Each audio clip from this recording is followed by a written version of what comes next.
pure hate. Literally, that's literally the biggest thing I know about this rivalry is pure hate. And they're a good team, so we're going to have to go out there and put our best foot forward.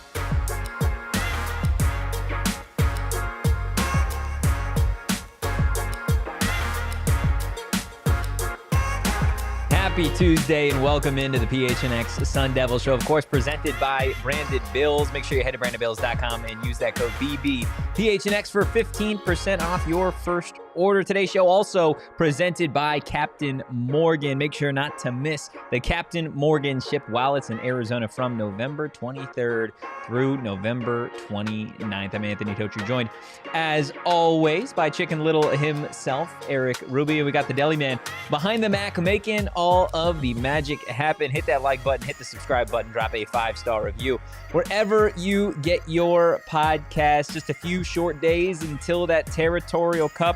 Arizona State taking on the Arizona Wildcats. We're going to hear from Brian Ward, Arizona State's defensive coordinator, a little bit later on in today's show, what he had to say about facing Noah Fifita for the third straight season, of course, as ASU's defensive coordinator. I promise JJB and all of the other Hoops fans in there, we will get to Moe Odum in Arizona State's Maui Invitational victory over Texas at the tail end of today's show. So if you're here for Hoops, stick around. I promise we will get to it.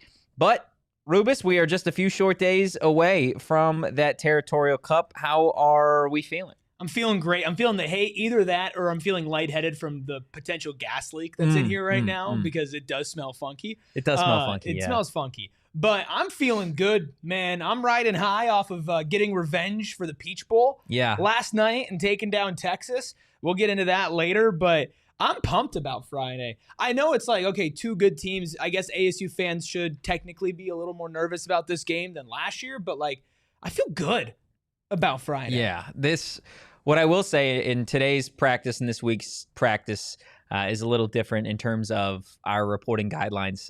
So there's not a ton that we can talk about in terms of what we saw at today's practice. But what I will say is Kenny Dillingham had a very, very powerful post-practice speech to the team that honestly, it got me fired up. Yeah. I was ready to go 1,000%.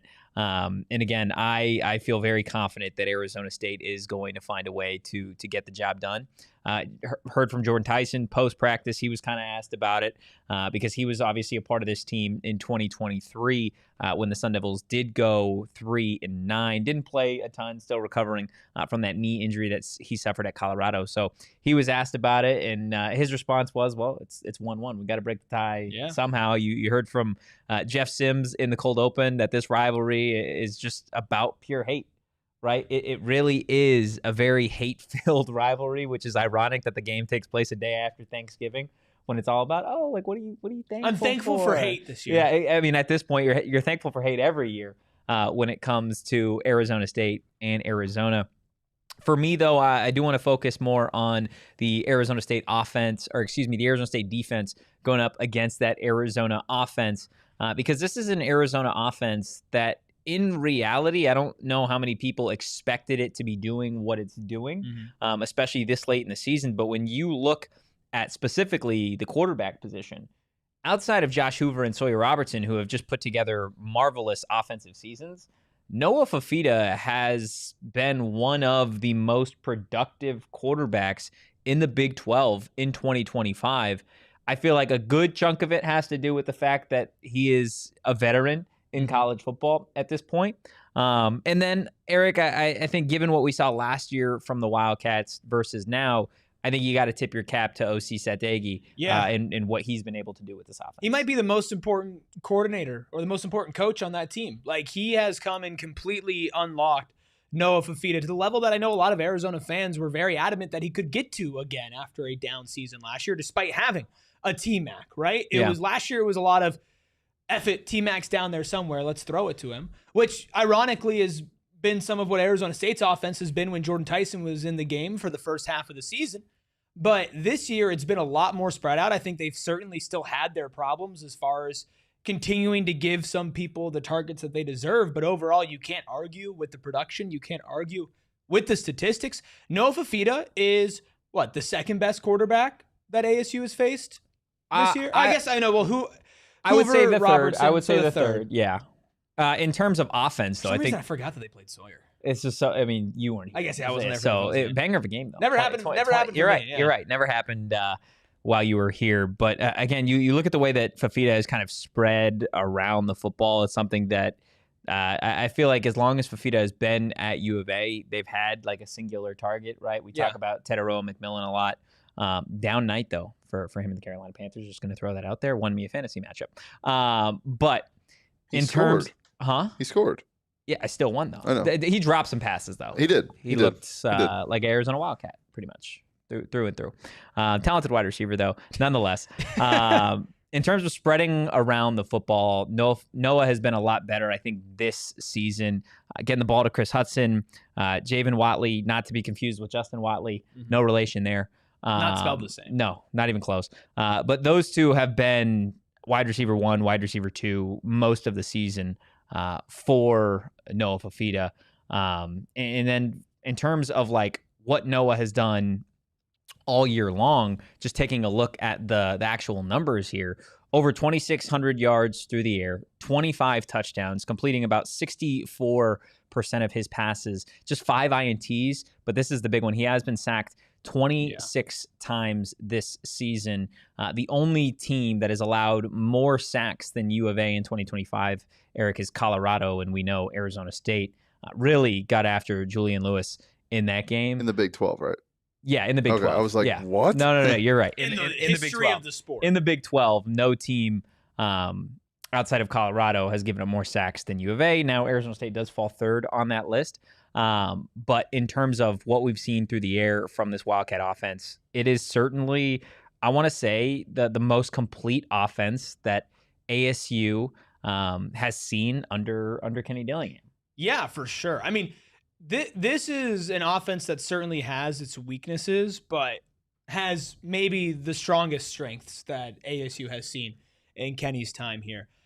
Now, when you go beyond just the air game, are there some things that Arizona State's strengths do line up well with that they can exploit? Sure, but one of the overall weaker groups in the defense, statistically speaking, has been the secondary, which I think is strange because I don't think it's necessarily that the individual talent has performed bad. I think it's more how they choose to play defense. Yeah, that's. I kind of want to sit on that for a second, just because when we're talking about this Arizona State secondary, you bring up the fact that this is a unit that statistically hasn't necessarily been great outside of a guy like Keith Abney, who we'll get to a little bit later on. But why do you feel like that's where this secondary is at statistically at this point in the season? Because it feels like when you turn on the film, like this is not necessarily a group that you would look at and be like, that's a liability. No, not at all. I mean, we've seen great performances from Boogie, from Keith. I know Javen's had an up and down season, but he's still been able to make plays. Miles Rouser has been awesome. Like, it's not a unit that I'm worried about. But again, it's from the beginning of the season, we saw they're in the lower part of the Big 12 as far as yards allowed. I think it's because it's a bend, don't break defense. We say a lot about how ASU is bend, don't break, bend, don't break. Yeah. A lot of soft shell, a lot of, not really kind of pressing and allowing quarterbacks, even all the way back to NAU, to get these little dink and dump plays, and those do add up over time. You look at some of the quarterbacks that have had good performances against ASU, it's not just the Hoovers and the Robertsons, right? It's the Wigman. The Hoovers and the Robertsons. It's Wigman, which was obviously on the ground, but, Scotty Fox Jr., I believe, had over 300 yards in the air. Whoever NAU's quarterback was, he had a really good game. Blake Shapen also had a pretty decent game as well. And I don't think it's like, man, Javen's a liability. Man, Boogie's a liability. Because I don't think that's the case. I think it's the way this defense is called, for better or for worse, and it's been one of the better defenses that you and I have both seen here at Arizona State.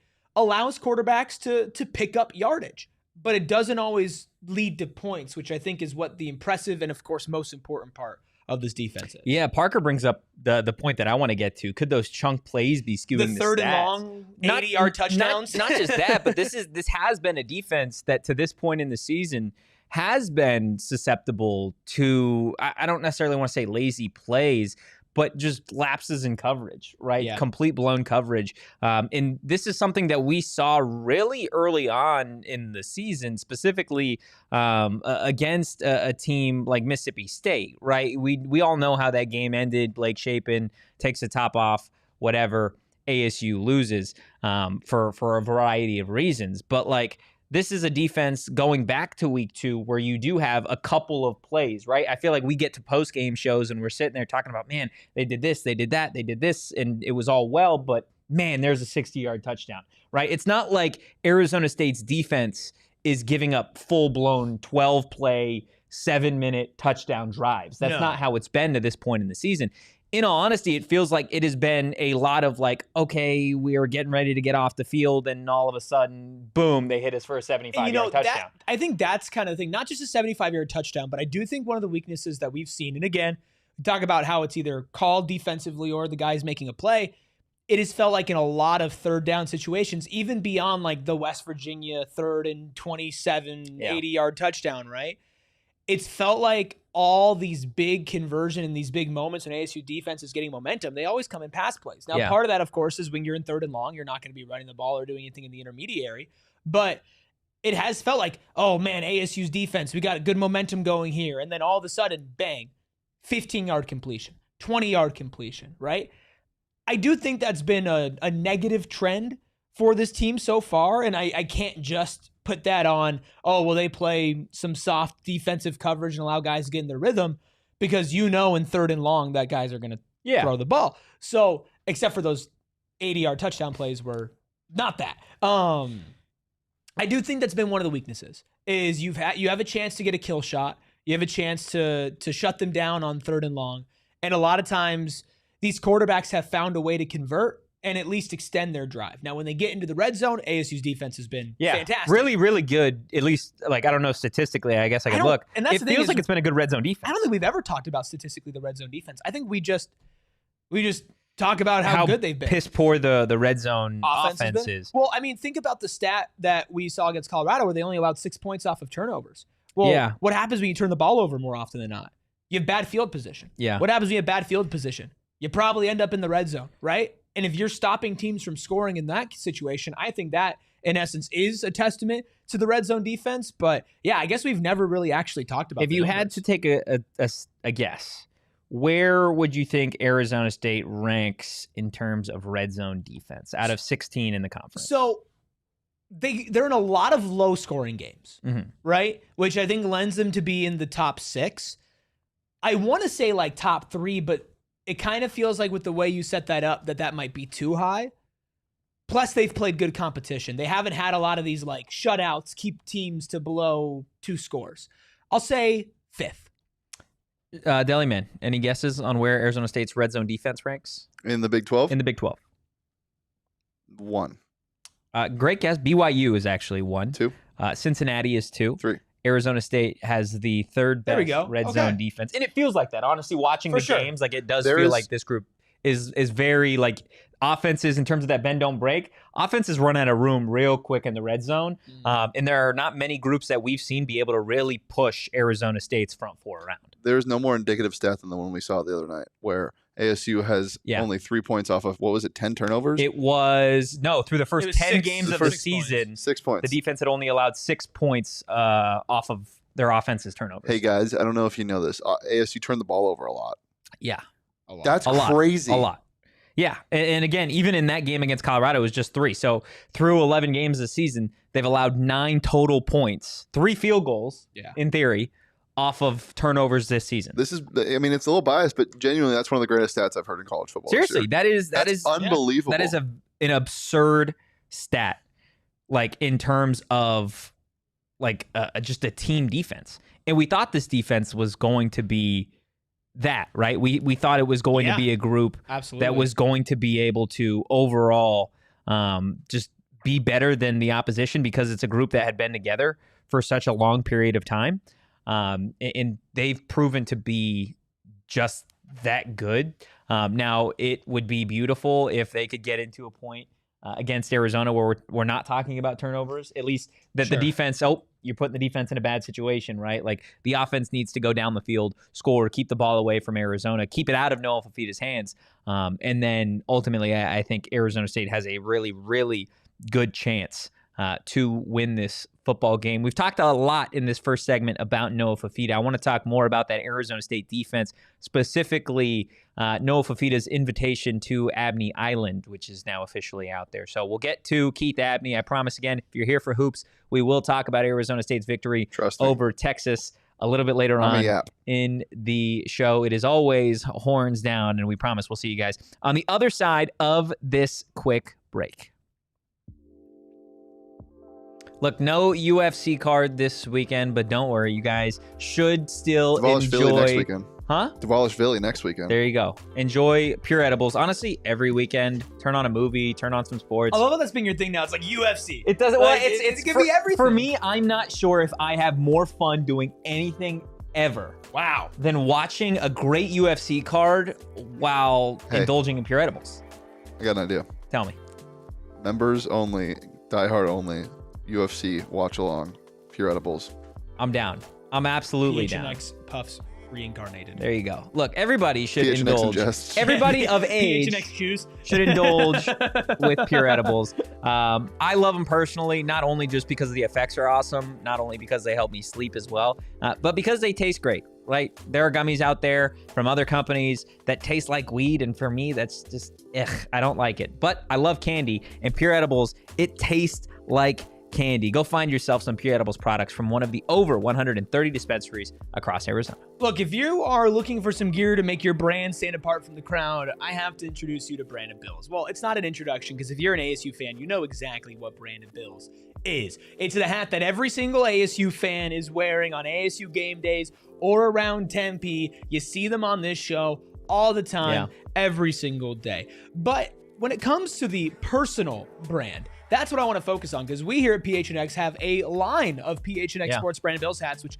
by the way, we might have a sale going on that we'll talk about here in a second. But I love wearing my Brandon Bills Phoenix hat. I was wearing it last night on our shows and, of course, on the PHNX Suns postgame show.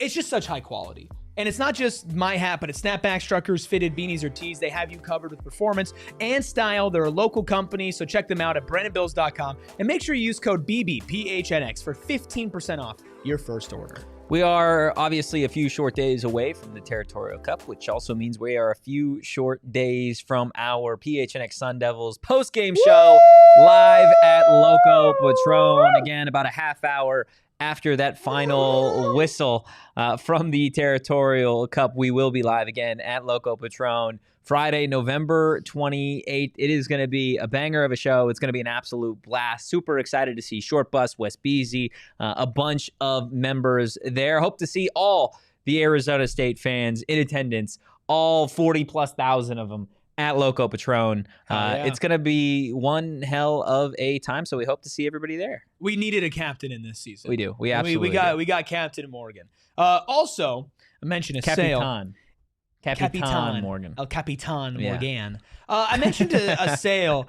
Look, if you are a PHNX diehard, like we've got so many diehards here in chat, including Bees, who's talking about it right now, and you get early access to our Black Friday deals. It's 30% off site-wide, but also there are some items that are up to 90% off. You'll get a discount code if you are a diehard from yesterday until tomorrow, and then on Thursday it opens up for everybody. It's a 30% off Black Friday sale that goes until Monday, but of course some items up to 90% off. Aaron's wondering, how do you become a diehard? Well, Aaron, it's easy. You go to gophnx.com/join. It is different than being a member. It's a yearly charge, but look, it's a very cheap price per month. You get access to exclusive content, exclusive conversations with us in the Discord. Totri's always dropping little nuggets and pieces of information that can't be shared on the show. You can scream with us at 12:04 when Moe Odum hits a game-winning three-point shot. Dang! Moe Odum! You'll get access to PHNX Choose whenever that goes down. But you really get access to everything. Yeah, and it's not just. I don't like PHNX. I like PHNX Choose. I like PHNX Ingests. PHNX Choose and Ingests. Here you go. Okay, Ooh. I know what I'm saying here. Masticates. Whoa. Throats. See, that's crazy. I was gonna say PHNX Swallows. That's crazy. That's way crazier. That's the craziest thing out of all three of us. Swallows is top. What you just said, top 5 craziest. No, throats is way crazier than swallows. Poll in the chat. Yeah. What's crazier? What's crazier? Swallow or throating? Or masticate? Kevin, come here real quick. You got this. Come here, buddy.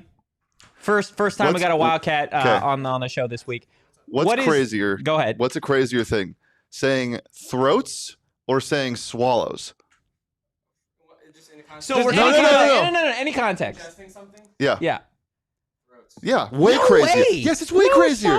It's way crazier. Swallows is way crazier. Hey, Wes Beasy, nice to see you. Throat is a lot more provocative. Yes, thank you. That is all. Slime. I don't know, man. I don't know. Yeah, Short Bus. I don't know what's going on. I'm not putting this poll. Yeah. Were you actually typing it out? Yeah, I was. He's like, oh my god. Black Friday sale for diehards early, and then for everybody else Thursday to Friday.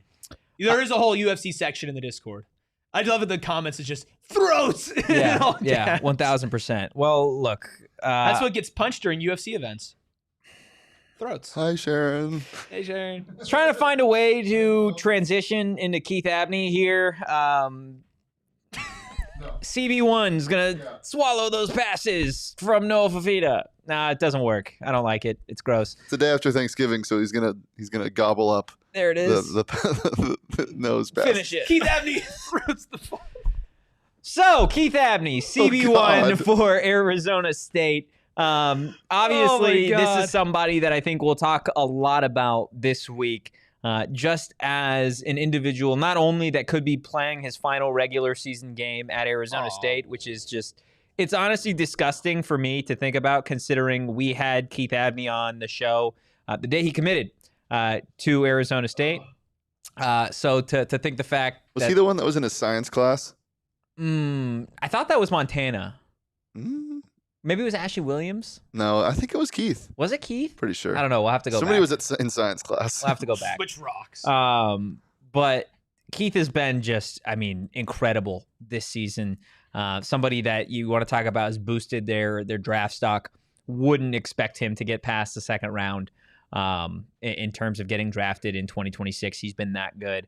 Arguably the best defensive back, not just corner, but best DB in the Big 12 here in 2025. Let's go ahead and take a look at what he's done statistically in 2025. 40 total tackles, which is honestly kind of wild for a corner. 1 sack on the year. I believe he had the first sack of the season for this ASU defense. 2 forced fumbles, 2 INTs, and 11 pass deflections. He's in the top half of the Big 12 in terms of those pass deflections. Honestly, he'd have more INTs, but Erik, quarterbacks just are so scared of him. They don't target him. And when they do, you're on Abney Island, man. Yeah, Abney Island, the most ethical island in mainstream media right now. And he plays ethical football. He does. Brother. He does. He is one of the best in his position in the country. Yeah. And to quote Sean DePause, he's a dog. He is. He's absolutely a dog. He's a dog. I'm excited to see what he does because he also steps up big moments, big plays. Yeah. And he is a big time player. He is absolutely a big time player. And I think every single game there's like 1 or 2 plays where you ask yourself, why the hell did the offense throw at Keith Abney there? I don't know. Like it's a bad idea. It really is a terrible idea. I have 3 words to describe Keith Abney. He's a dog. Those aren't words, brother. And if they were, it was a lot more than 3. Well, the hyphenated. That's all hyphenated. Dun. All of that's hyphenated except for the. So then it's 1 word. No, it's 3. Okay, sure. Yeah, he has been an absolute problem child for opposing offenses. You have to literally cut the field in half because of the way that he has played the opposition this year. I expect him to honestly have a pretty big game against U of A. I think Arizona is going to try and throw the football a ton, something that they have done to this point in the season a lot of. They do struggle to run the ball, and I expect ASU to have a lead at some point, so U of A will be playing from behind. And again, coupled up with this ASU pass rush, which is second in the conference in sacks here in 2025. I genuinely believe that Keith Abney has the chance to have another game-sealing interception, certainly a couple of game-changing plays. Again, if this is his last time at Mountain America Stadium, I expect him to have a day. You know, there's a couple of things that we've talked about in this episode so far that I think relate back to just how good Keith Abney is, right? So we talk about the red zone defense. Obviously, the defensive line is a really big part of that. But when the field shrinks and you know that Keith Abney is there shutting down half of the field, that allows the rest of your defense to really get into it. Plus, how many times have we seen Keith break up a pass in the end zone, right? Number 2, do you want to know why quarterbacks sometimes throw at Keith Abney?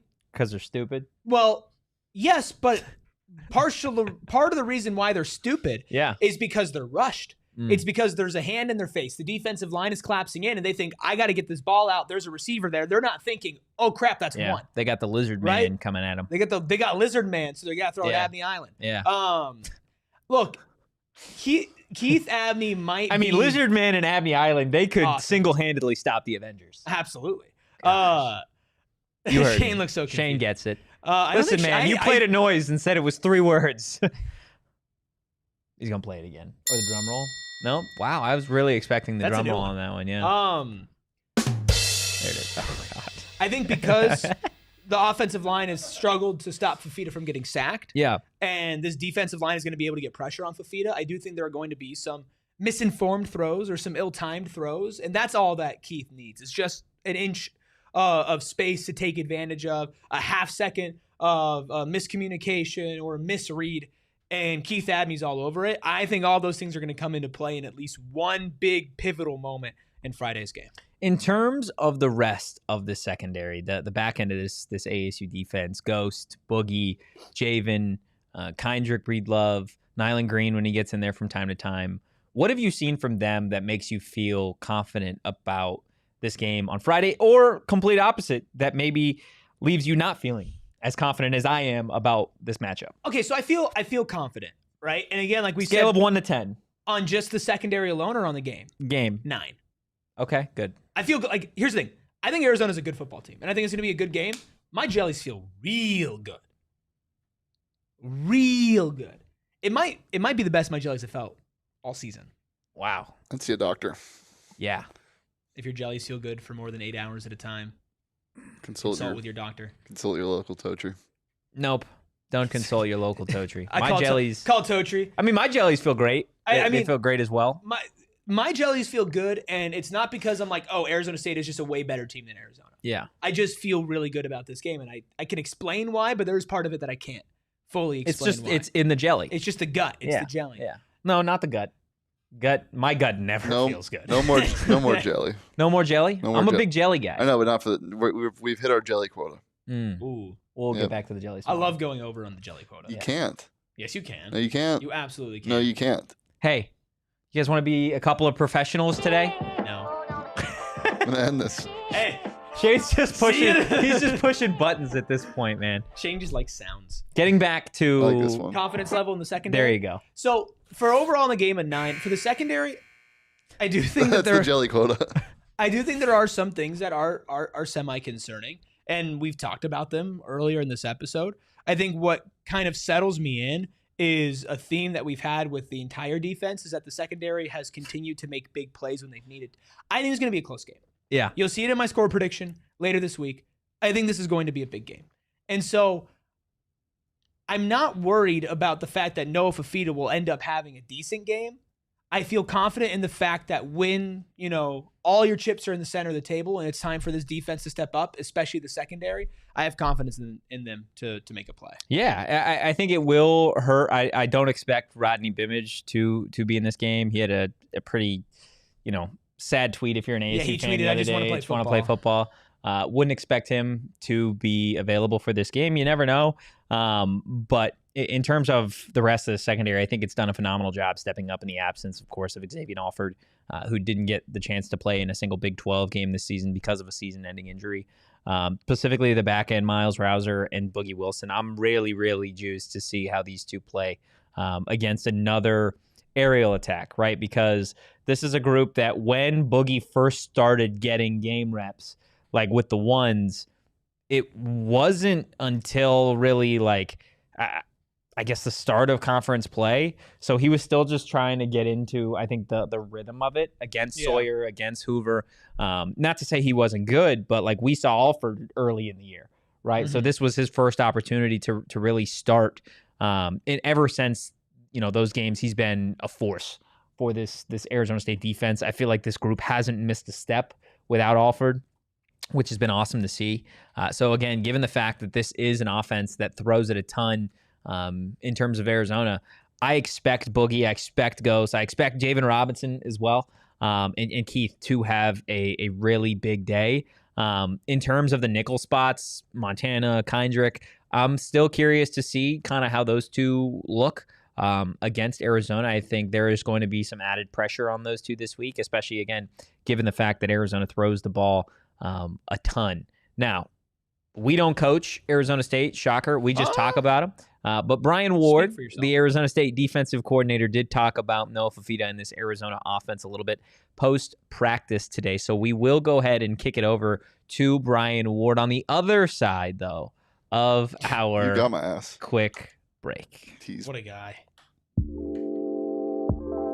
Ladies and gentlemen, boys and girls, buckle up because the Captain Morgan ship is coming to the Valley. It is setting sail and dropping anchor in cities nationwide. So when the Captain Morgan ship rolls in, expect epic celebrations and, of course, memories your crew won't forget. That's right. The real Captain Morgan ship will be in Arizona from November 23rd through November 28th. So don't miss your chance to see it across the Valley. Now, they do have a few tailgate event dates. Now, of course, the November 23rd one has passed. There is one tomorrow, November 26th, in Old Town, Scottsdale. But Rubus, the one that I think you and I and everybody here are looking forward to most, which we haven't yet announced, is November 28th from 4 to 8 p.m. The Captain Morgan ship's going to be dropping anchor across from Loco Patron in Tempe on Mill. Come see the ship in person before and during the exciting in-state rivalry game. Potentially a pregame show from maybe more than potentially from the Captain Morgan ship itself. I don't know. I guess you guys will just have to tune in and see. Don't miss your chance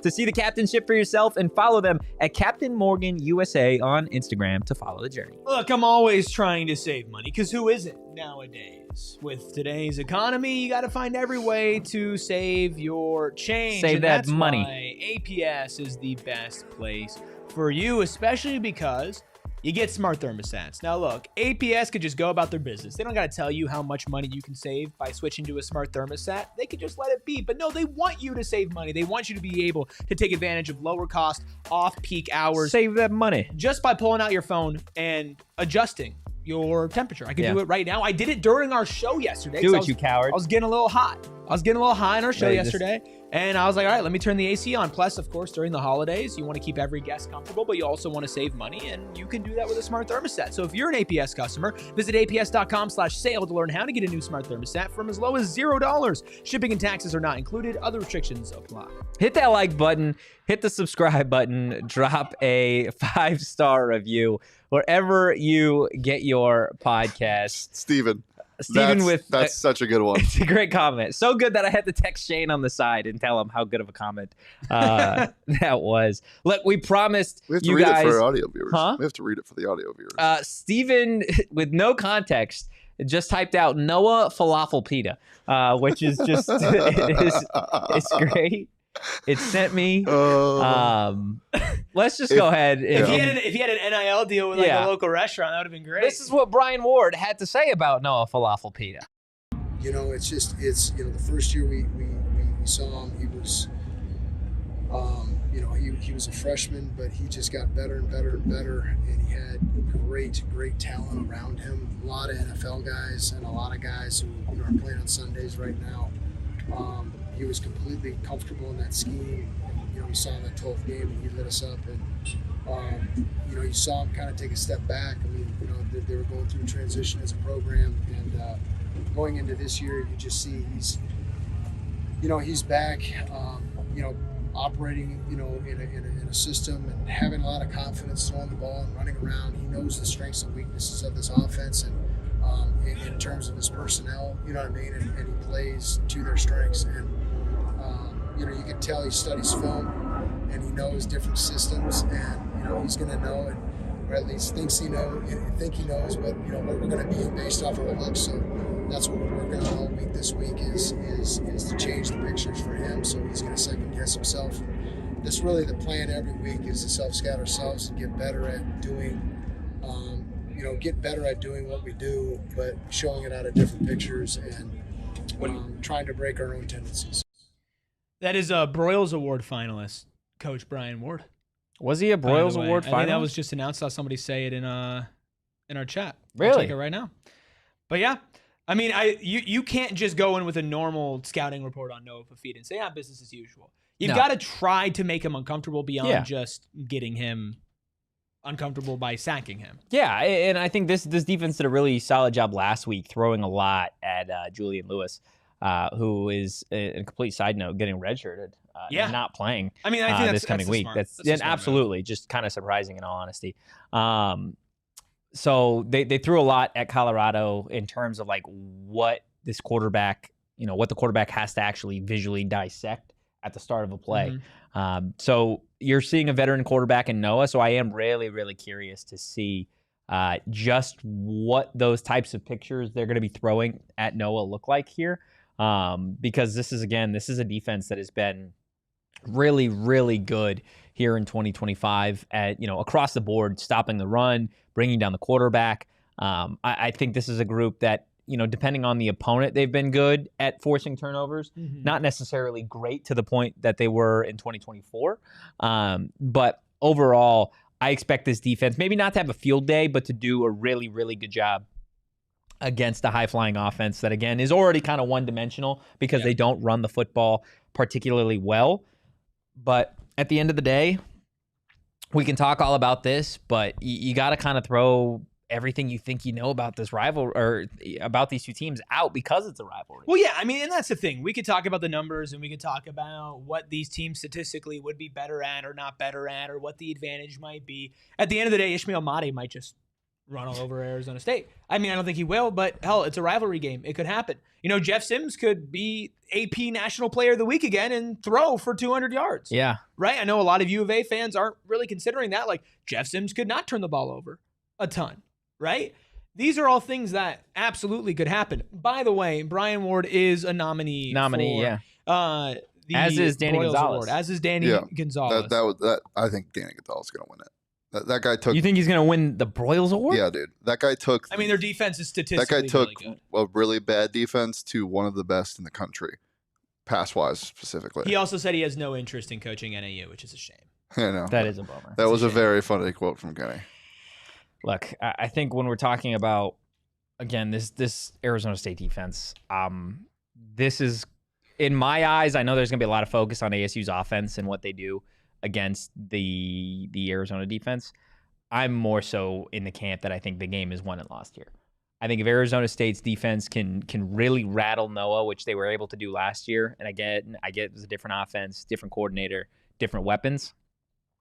I think if they can rattle Noah, then I think this is a game that Arizona State will find a way to win. I mean, that throws everything off. If Noah Fifita isn't Noah Fifita, then Arizona's offense has completely lost their identity. Yeah. And it's hard. It's the hardest thing for this defense to be able to do. If they are able to accomplish that, they don't have another go-to to go to after that. Yeah. Like I think Mahdi's a good back, but it's not like, oh my God, they have this elite ground and pound game, right? Look, if Raleek Brown doesn't have it going on the ground, you still have Jordan Tyson. Yeah. Right? You still have Jeff Sims running the ball. Hell, maybe Kanye Udo gets a touch. Like, Arizona certainly has weapons, but if you rattle their quarterback, their entire offensive identity goes out the window. Yeah, 1,000%. And again, it's already a one-dimensional offense. So, like, defensively, you have to game plan for both the run and the pass and everything that they do. But again, I think you hang your hat on the fact that this is a run defense that you're going to trust at all times. And if they're going to beat you, it's going to have to be on Noah. Noah is going to have to try and carve up this defense. Again, we have confidence that Arizona State's defense is going to hold it down and find a way to get it done. Again, Awesome that Brian Ward is a nominee for the Broyles Award. Again, an award that goes to the nation's top assistant coach. Do we have anything else that we want to hit on in terms of football? Yes. Okay, what do you want to get to? Sam Leavitt was at practice today. Okay, we can get to that, I guess. And Jeff Sims said that he texts him after every game. Sassy Ruby. Again, this has been such a big story. Oh, Sam Leavitt's got blah, blah, blah, blah. Well, let's talk about it. Sam Leavitt was at practice today. He was. He doesn't have to be at practice. According to some folks, he was, he's already kind of like, he's been at practice before. Yeah, Doug said that he's been at a lot of the practices that the media hasn't been at. Which is usually Thursday practices. I don't know how much they do on Mondays, but he was at practice today. He was scooting along on a little scooter, pretty much. Boot, or it was either a boot or a cast. I'd have to go back and look at the photo to really remember. But he was with the quarterbacks the entire time. Dude had a ball in his hand like the entire time. This is a guy that, again, just loves ball. I think he loves this. Here's the thing. I think he does love this team, and I think he loves the school. And he absolutely does. I know it's a dirty game out there talking about things on socials. And even if he does end up transferring, it doesn't mean he doesn't have genuine love for the people here and for the team here and for this school and this community. Look, let's be honest here. Like, if Sam Leavitt goes on to have a very successful football career, which we all, agree that he will, it was started here. Yeah. Like, Arizona State's the foundation. A guy will never forget that. Now, that being said, I don't think it's a foregone conclusion that he's gone, but I do think that so many people have been so ready to write this story about who Sam Leavitt is as a person. And, he wasn't at the West Virginia game. Well, actually, he was there early, and then his doctor said you have to go home because you're not allowed to sweat because, you're injured and you just had surgery, So I think there have been some ASU fans that have been very quick to jump into the screw Sam Leavitt, we never needed Sam Leavitt train. I think a vast majority haven't. I think if you're in that camp, you need to look in the mirror and get yourself checked. Wanica said Sam and Cam scooter race at halftime. I'm here for it. I'm absolutely here Oh my for it. God. That'd We be awesome. have to get that picture of them interacting because they're both going to be on scooters probably. Yeah. Do we think Sam's there?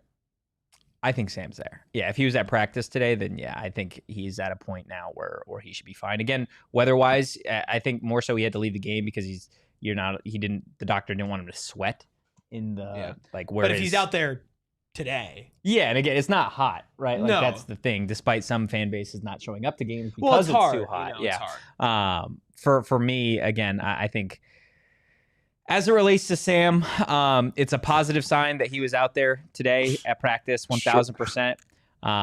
Short bus scat and Cam meet up. Or short bus scat and Sam meet up. Make them race. Who rolls fastest? Who rolls fastest? Cam Scadaboo, Sam Leavitt, or Short Bus? Short Bus is the most experienced.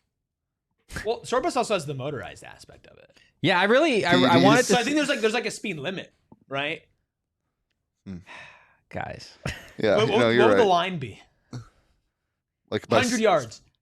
By seconds or like money line? Like money line. Scat wins. Yeah. Scat 1,000% wins. Yeah. Sorry, Short Bus. Yeah, Scat's the type of guy I think would throw the scooter and just start running. Yeah. on his Hopping foot. on one leg. Yeah. It's a positive sign that Sam was there. Does it mean anything one way or another? No. Looked like he was in good spirits. Again, we'll update everybody, when we can on certain things. But a decision has not been made in terms of what Sam Leavitt's future is. I think if a decision had been made already in the decision of like, hey, it's time to transfer, he wouldn't be at practice today. Yeah, right? for sure. He wouldn't be laughing and smiling with Dilly. He wouldn't be coaching up Cam Dyer while Jeff's going through 11-on-11s. He wouldn't be throwing the ball with Ben Coleman right out there. Like, these are little things at practice that a guy that, is quote unquote unlikely to return to this school just simply wouldn't be doing. It's so much more complicated than everybody is making it out. It is. It absolutely is. Again, is he going to leave? Maybe. Is he going to stay? Maybe. It's still so early in this decision-making process, I think, to really get any sort of clarity one way or another. But you're right, Erik. Sam Leavitt was indeed at practice today. Woo! Now you want to talk hoops. Yeah, let's talk hoops. Okay, well, we're going to talk Moe Odum and company on the other side, Rubus, of our final break.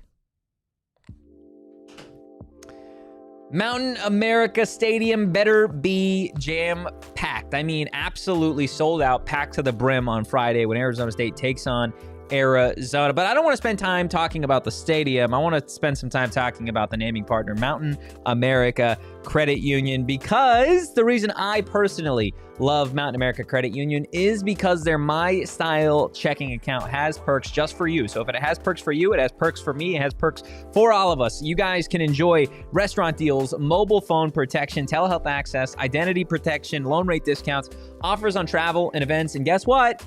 There is more. Make My Style your lifestyle at Mountain America Credit Union. Plus, if that's not enough, Mountain America Credit Union going the extra mile to support local student athletes, providing $20,000 in scholarships to those local student athletes each year. Of course, we're dedicated to guiding members and communities forward. Learn more at macu.com/ASU, insured by NCUA. Terms, conditions, and exclusions apply. Loans on approved credit. Do your research, folks. Do it. Do your research, especially when it comes to your personal injury, serious accident, lawyers. And look, do your research before you need them. You don't want to be reactionary, but just in case, have this number down for the husband and wife law team. 602-783-8841.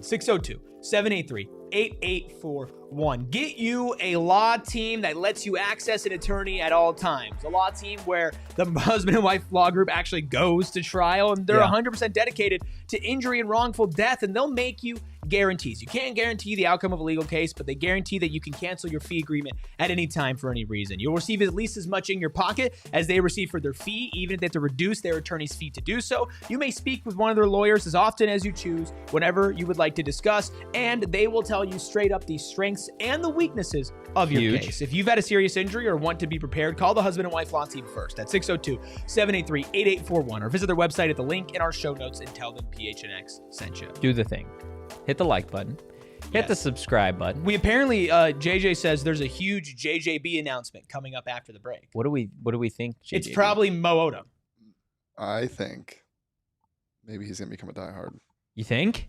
A diehard or a member? Or a member? JJB? JJB at Local Patron on Friday? Guess. We were talking a bunch of hoops in the Discord last night, and I think he sensed it. He says, if Bobby Hurley Hoopers win the Maui Invitational, I will finally become a PHNX Sun Devils diehard. My goodness, JJB. I would say I'd put them in the odds-on favorite. Wow. They're beating Washington State tonight. They can get hot against Boise. The Boise State won, right? Washington State is buns, dude. They're buns at everything. Well, yeah, they're not a part of a conference anymore. It's hard to survive after that. Yeah, who's more buns, them or Oregon State? Sorry, the WCC is a real conference, but who's them or who? Oregon State? Oregon State or Washington State? They go back and forth. Oregon State lost to somebody pretty bad. Are you just talking about just basketball? No. Everything. Just overall bums, it's Oregon State. Buns. Overall buns, Oregon State. Not bums. Come on, let's be respectful. Yeah. Well, both. Buns. No. They're both. No. God, I always want to cross my leg, and every time I want to do it, I look at you. I'm like, you always have your leg crossed. I feel like I can't do it. I do. I don't know why. I don't like it. What? I don't know. I'm always crossed, man. That's the thing is, like, I always want to cross my legs, but you and Espo always have your legs crossed, and I'm like, well, I can't do it. I don't know what to tell you, man. It's just tell me that it's going to be okay. It's what we do. It's going to be a-okay. Hell yeah. Just because Moe Odum and your Arizona State Sun Devils, well, they did the thing. They beat Texas, something that football couldn't do. 87-86. What I say yesterday, it is always horns down here on the PHNX Sun Devil show. My goodness. We all said it yesterday that we thought the Sun Devils would get the job done against Texas, despite tipping off past my bedtime. 9:43. They found a way to get it done off of a ridiculous performance from the best point guard in the conference. The best name. Yeah. The Modem. The best point guard in the conference. It's crazy. Look, this game. 36 big ones. This game was awesome, man. Moe Odum had himself quite a night. Got to the free throw line and knocked down a ton of free 16 throws. of 18 from the charity stripe. But it was also the 3-point shot. Obviously, he hit the game-winning 3. But you want to know what this game came down to, Anthony Totri? Throws of What did I free. say? What did I say last free week? throws. What did I say last week, guys? Chat? What did I say? It's college basketball. If you are a college basketball fan, your team sucks at free throws. Yeah. That is what happens. And You Texas just gotta is They statistically speaking, one of the few teams that is worse than Arizona State at shooting free throws. Came down at the end of the game. 2 shots at the line for Texas' best player. Brick City. Moe Odum dribbles down the court. Hey, guess what?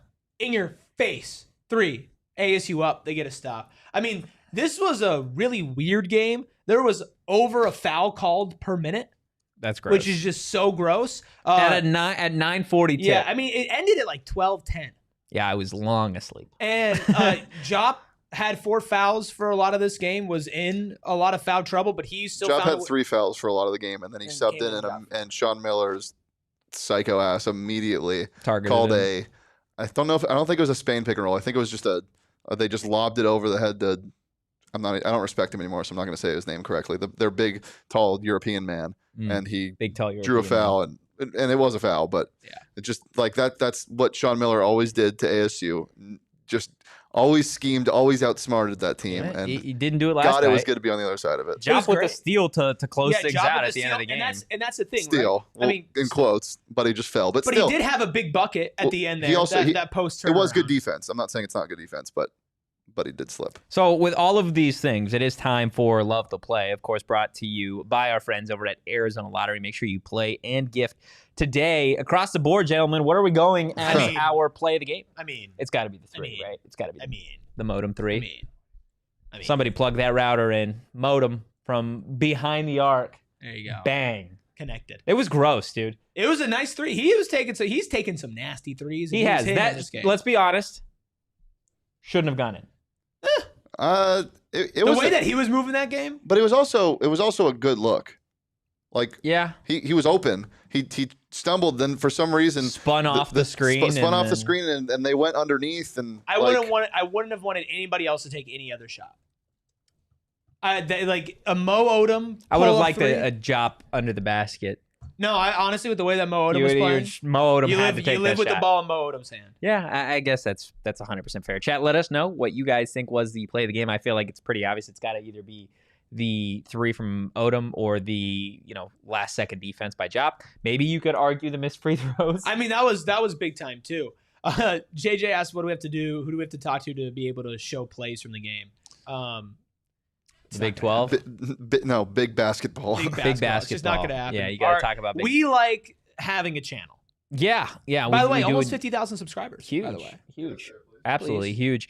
Let's go ahead and get to By the Numbers, presented by Desert Financial Credit Union. We will get there, actually. No, my number is 2. Your number is 2? 2 missed free throws at the end for Texas. That's it? No, also, I think the number for me is not even a number. It's a word. You want to know what the word is? Are you going to do the Shane thing where you say it's a word and then you make a noise? No. Okay, go ahead. The word is fun. Fun. Fun. It's the perfect sounder. As in fun. Arizona State men's basketball is fun? Yeah. And they are. I mean, look, they were down 10 in the second half. Yes. They didn't crumble.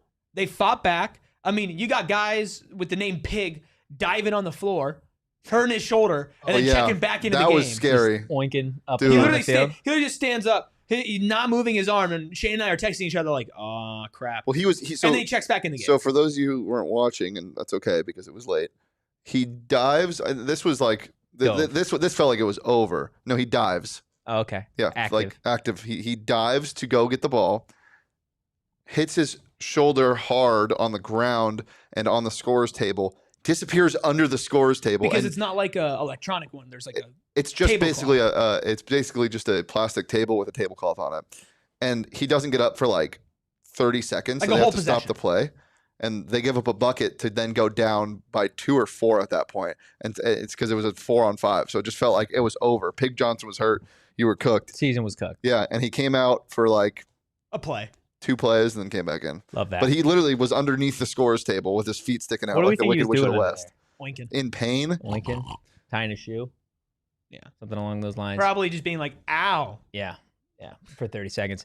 Now let's go ahead and get to By the Numbers, presented by Desert Financial Credit Union. Arizona's #1 credit union, named by Forbes. Rubus, you know the line.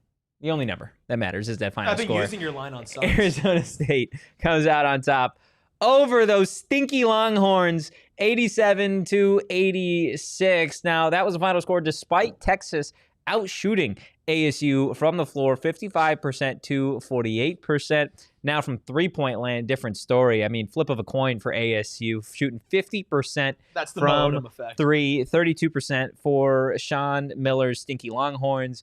In terms of crashing the glass, Texas out-rebounded Arizona State 34-22.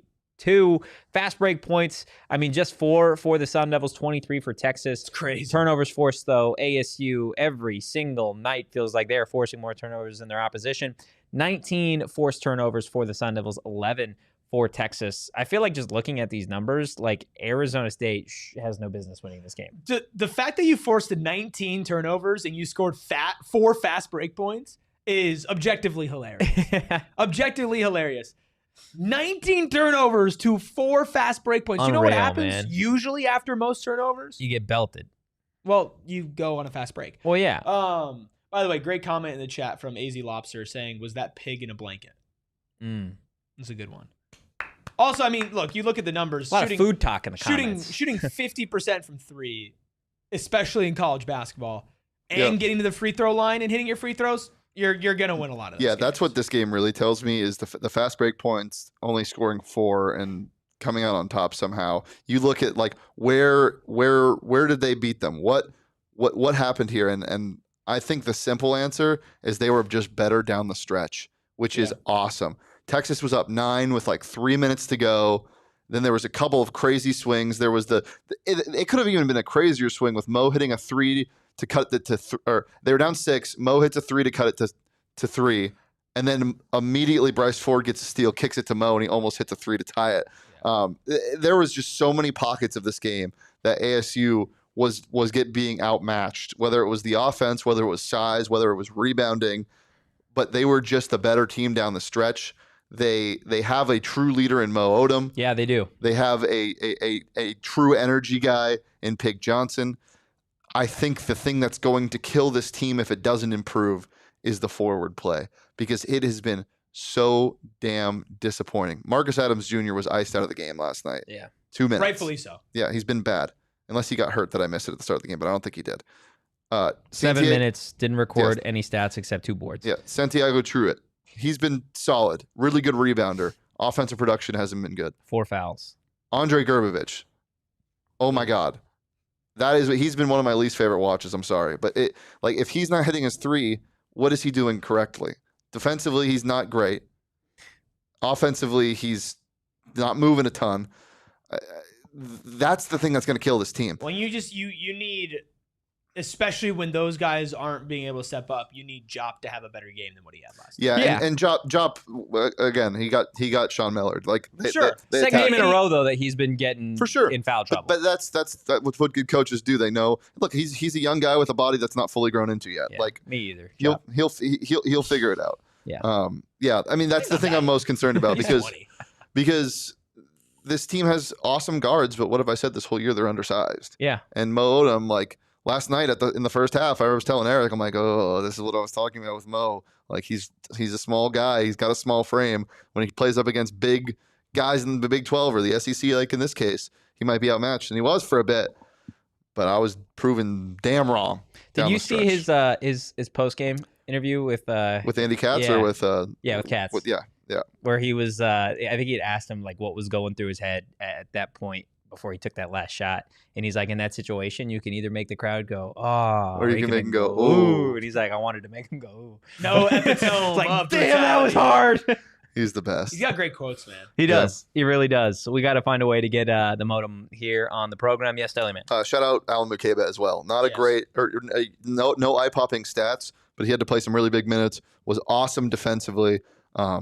That is a grown-ass man. He might be my favorite player on the team. For some reason, I have an affinity for Alan McCabe. Well, prepare to stink the rest of the season, Alan McCabe, because Erik just claimed you. Yeah, that's not good. Malik McLean's had a fine season. No, he hasn't. Pig was 7 for 10, by the way. He's been fine. Yeah, I mean, Pig was... Put up 17 with no threes. Pig was a bad man. Or 7 for 10 from the free throw line, 5 of 6 from the field. No threes. Anything else, gentlemen? There you go. Perfect. I mean, on that note, if you guys enjoyed today's content, make sure you give the show a follow at PHNX _ Sun Devils. Hit that like button, hit the subscribe button, drop a 5-star review on your way out. Again, follow the show, PHNX_Sun Devils. You can follow me at Anthony_Totri. You can follow Chicken Little here at Erik Ruby. That is Erik with a K. You can follow the Deli Man at Shane D.